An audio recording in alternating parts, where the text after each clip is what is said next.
Iran में जारी विरोध प्रदर्शन के बीच देश के निर्वासित क्राउन प्रिंस रजा ने ईरानी जनता के नाम एक इमोशनल मैसेज जारी किया।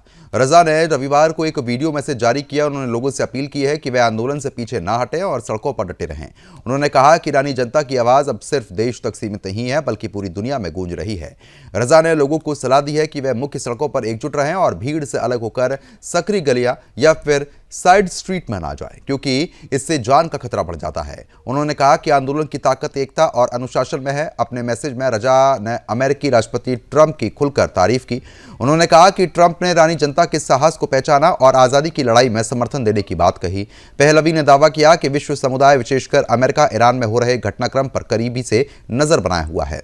इसी बीच ईरान में इंटरनेट ब्लैकआउट जारी है, जिससे देश के अंदर की वास्तविक स्थिति की जानकारी बाहर तक सीमित रूप से पहुंच पा रही है। ईरान में खूनी संग्राम मचा हुआ है। तानाशाह खामेनेई ने सेना को प्रदर्शन कर रही जनता के ऊपर गोली चलाने की खुली छूट दे दी है, यानी कि खून का नंगा तांडव खामेनेई मचा रहे हैं। ईरान में सरकार विरोधी प्रदर्शन लगातार हिंसक हो रहा है। अंतर्राष्ट्रीय मैगजीन के हवाले से यह दावा हुआ कि राजधानी के सिर्फ 6 अस्पतालों में अब तक कम से कम 217 प्रदर्शनकारियों की मौत दर्ज की गई।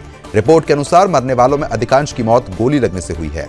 गुरुवार रात प्रदर्शन तेज होने के बाद सुरक्षा बलों ने कई इलाकों में गोलीबारी की। इसके बाद आपको बता दें कि कार्रवाई और तेज कर दी गई। इसी बीच आपको बता दें कि रेवोल्यूशनरी गार्ड्स के एक वरिष्ठ अधिकारी ने बयान देते हुए चेतावनी दी कि माता पिता अपने बच्चों को प्रदर्शन से दूर रखें और अगर किसी को गोली लगे तो शिकायत ना करें। सरकार ने स्थिति बिगड़ने के बाद देश भर में इंटरनेट और टेलीफोन सेवाएं लगभग पूरी तरीके से बंद कर दी है। शुरुआती दिनों में सुरक्षा बलों के भीतर भी भ्रम की स्थिति बताई गई, लेकिन हिंसक तस्वीरें और सख्त बयानों ने साफ किया है कि अब सरकार पूरी ताकत के साथ कार्रवाई कर रही है। विशेषज्ञों का यह कहना है कि जब विरोध प्रदर्शन मध्यम वर्गीय इलाकों तक फैल गया है तो सरकार और कठोर कदम उठाने से पीछे नहीं हटेगी। आने वाले दिनों में मृतकों की संख्या बढ़ने की आशंका है। ईरान पहले से ही इजरायल के साथ तनाव, अंतर्राष्ट्रीय प्रतिबंधों, गिरती अर्थव्यवस्था, बिजली पानी की किल्लत और बेरोजगारी जैसी गंभीर समस्याओं से जूझ रहा है। दिसंबर 2025 में ईरानी मुद्रा रियाल गिरकर 1.45 मिलियन प्रति डॉलर तक पहुंच गई, जो अब तक का सबसे निचला स्तर है। खाद्य वस्तुओं की कीमतें करीब 72% बढ़ी। दवाइयों की कीमतों में 50% तक इजाफा। 2026 के बजट में 62% टैक्स बढ़ाने के प्रस्ताव से जनता में काफी ज्यादा आक्रोश है।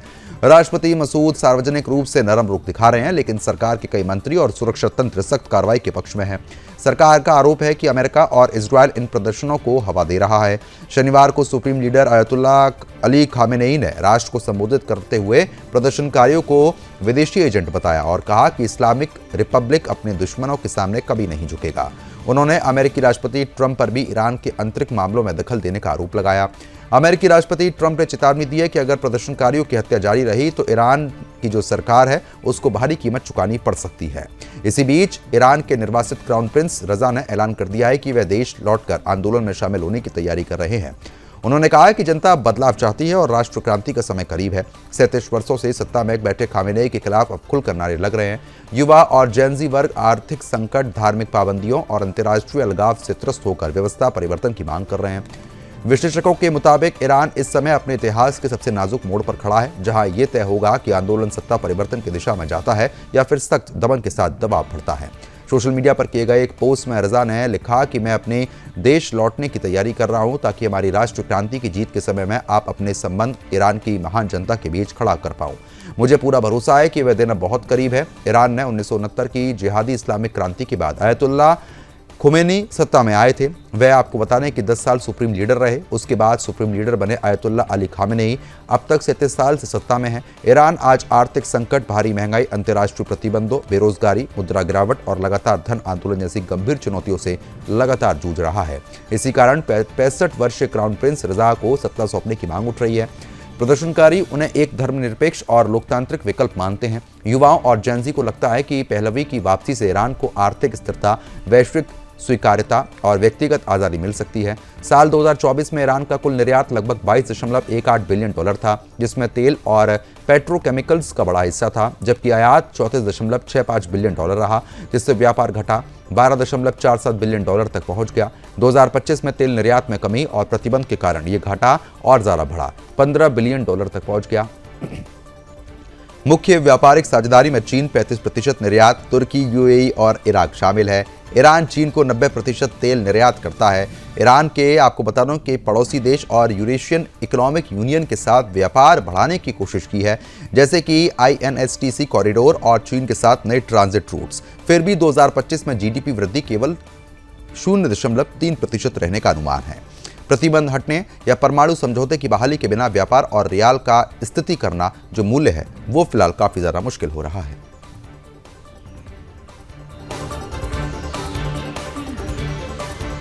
सीरिया में इस्लामिक स्टेट ISIS के खिलाफ अमेरिका ने एक बार फिर से बड़े पैमाने पर हवाई हमले कर दिए हैं।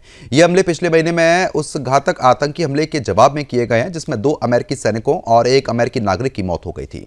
अमेरिकी सेना के अनुसार ये जवाबी कार्रवाई एक साथ सीरिया के कई इलाकों में लगातार की गई और इसका मकसद ISIS के नेटवर्क ठिकानों और लॉजिस्टिक ढांचे को पूरी तरीके से कमजोर करना है।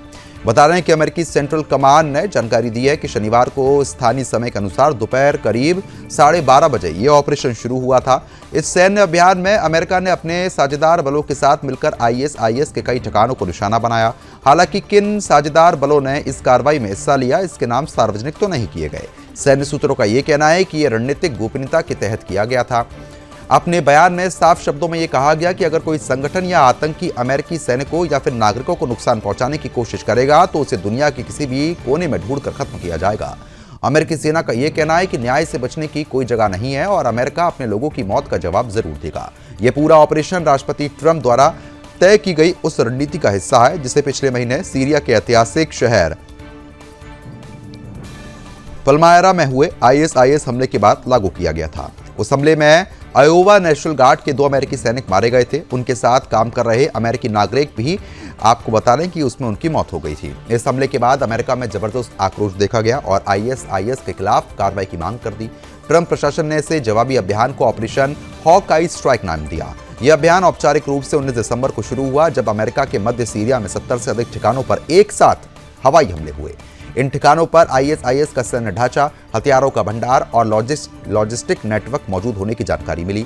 अमेरिका रक्षा विभाग का यह दावा है कि शुरुआती हमलों में आतंकियों को भारी नुकसान पहुंचा था। अमेरिकी हमलों से ठीक एक दिन पहले सीरियाई अधिकारी ने यह दावा किया कि उनकी सुरक्षा एजेंसियों ने लेवांत क्षेत्र में ISIS के सैन्य ऑपरेशनों के प्रमुखों को गिरफ्तार कर लिया। इसे आतंकवादी संगठन के लिए एक बड़ा झटका माना गया।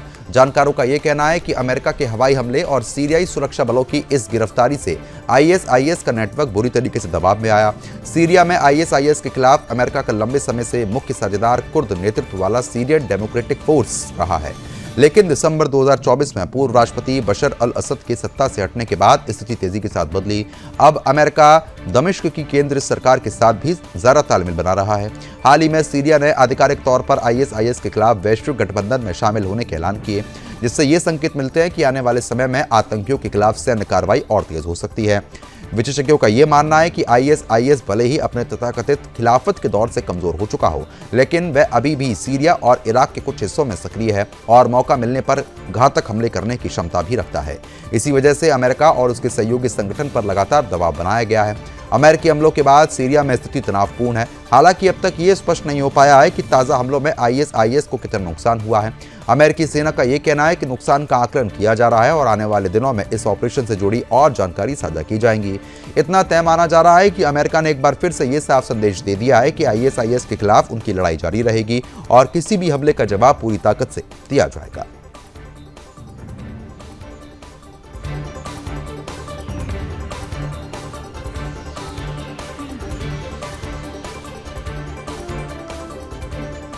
अब आगे बढ़ते हैं। अमेरिका ने यह संकेत दे दिया है कि वह भारत को वेनेजुएला से कच्चा तेल खरीदने की अनुमति देने के लिए तैयार है, लेकिन यह छूट कुछ शर्तों के साथ रहेगी।